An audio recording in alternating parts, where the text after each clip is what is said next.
جماعه انا احتمال ابقى حامل، مش قادره اصدق اقسم بالله. لسه ما قلتش لفيليب، لازم اقول له الاول قبل ما اتاكد، عشان هو اللي هياخدني المستشفى، عشان احنا هنا طبعا في بلد ومش في بلدي.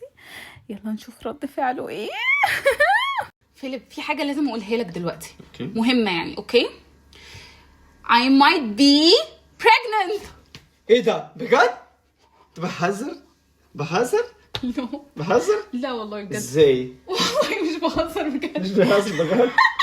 والله بجد. تعالى هنا.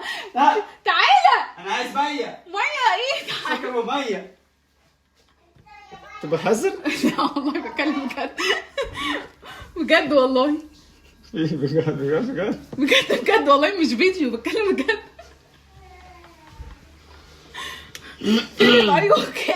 لا طبعا احنا محتاجين نروح نتاكد اذا كنت حامل بجد ولا لا، بس يعني انا شاكه ولازم اقول له عشان انا في بلده، مش عارفه اعمل تيست لوحدي.